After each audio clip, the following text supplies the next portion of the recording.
Bismillahirrahmanirrahim. Assalamualaikum warahmatullahi wabarakatuh. Bapak-bapak, ibu-ibu, mas-mas, mbak-mbak, khususnya adik-adikku sekalian yang dirahmati Allah dimanapun Anda berada. Kembali di IIP Channel bersama saya IIP Wijayanto. Kali ini kita akan membahas tema 3 ciri-ciri mantan sudah dicampakkan oleh orang ketiga, tapi dia malu jika sampai kamu mengetahuinya. Jadi karena mantan malu, maka dia berusaha menyembunyikan rapat-rapat realita bahwa ternyata dia gagal bersama orang ketiga, realita bahwa ternyata dia sudah dicampakkan begitu saja oleh orang ketiga. Jadi ciri-cirinya yang pertama ya, kita bisa melihat di media sosial mantan. Nah, nanti pertanyaannya bagaimana kalau mantan tidak menggunakan media sosial? Wah, itu sulit ya. Karena zaman sekarang itu sungguh sangat langka kalau ada orang yang tidak menggunakan media sosial. Karena ini zamannya media sosial, ya tentu patokan yang kita gunakan adalah media sosial ya. Nah, jadi di media sosial mantan kita bisa lihat tuh bahwa ternyata kalau biasanya media sosial mantan itu meriah sekali itu, ya, memamerkan kemesraannya bersama orang ketiga. Sekarang jadi sepinya luar biasa. Kalau kemarin itu kan dia pamerkan tuh postingan-postingan foto-foto bersama orang ketiga ya. Kenapa saya sebut meriah? Karena tidak cuma mantan yang posting, tetapi semua orang komen, mengagumi ya.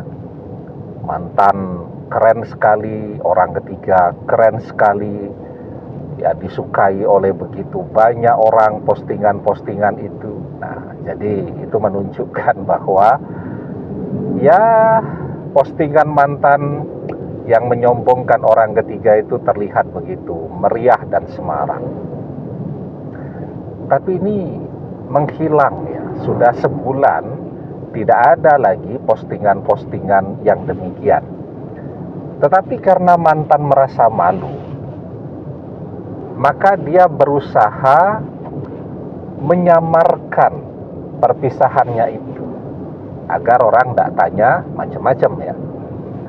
Maka mantan tetap berusaha eksis di media sosial, tetap rajin posting, mungkin juga bercanda, humor yang lucu-lucu dan seterusnya ya. Tapi sama sekali sekarang tidak ada postingan yang berhubungan lagi dengan orang ketiga. Itu yang pertama. Yang kedua, kita jadi penasaran dong, kenapa ya sekarang sudah tidak kelihatan lagi ada postingan mantan dengan orang ketiga. Maka biasanya kita telusuri itu. Kita lihat postingan-postingan sebelumnya di media sosial mantan. Ternyata semuanya sudah dihapus. Foto-foto bersama orang ketiga, video-video mereka sedang piknik, makan-makan, jalan-jalan ke sana kemari itu semuanya sudah hilang dari media sosial mantan. Itu cirinya yang kedua. Nah, kita jadi tambah penasaran lagi dong. Kemudian kita mencoba pula kan biasanya mengintip media sosialnya orang ketiga.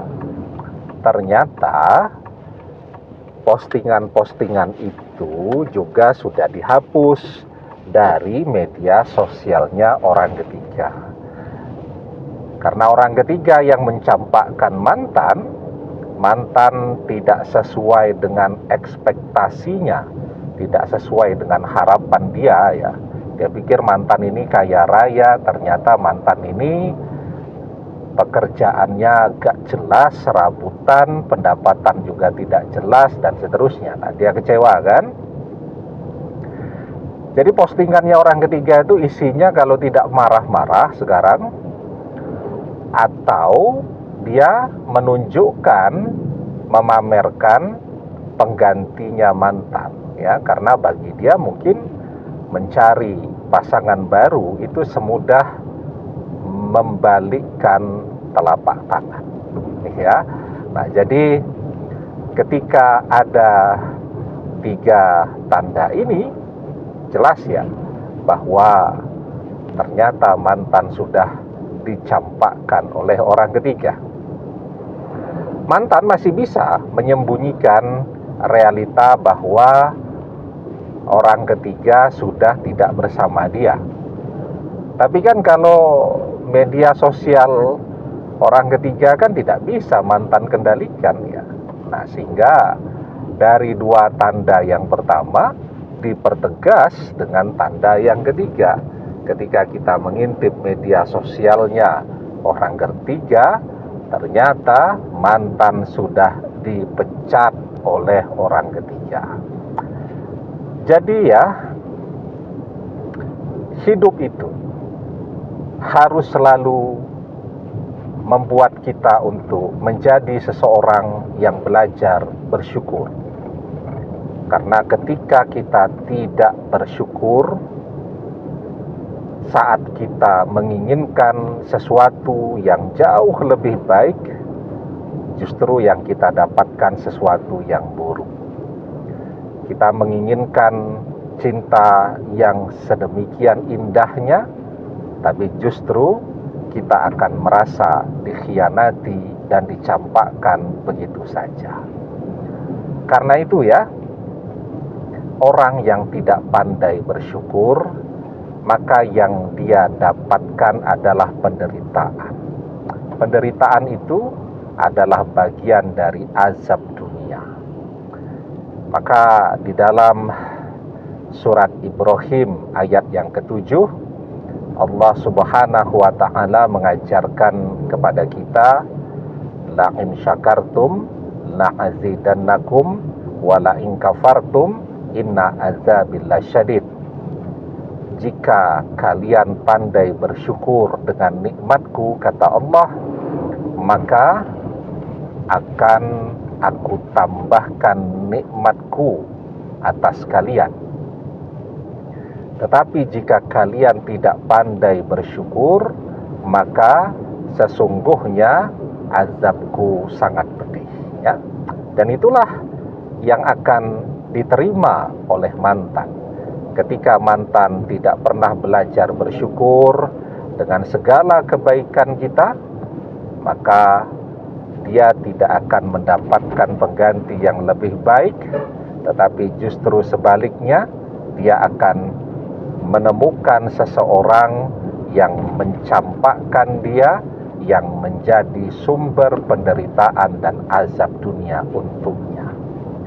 Demikian, semoga bermanfaat. Wallahu a'lam bissawab, billahi taufiq wal hidayah. Assalamualaikum warahmatullahi wabarakatuh.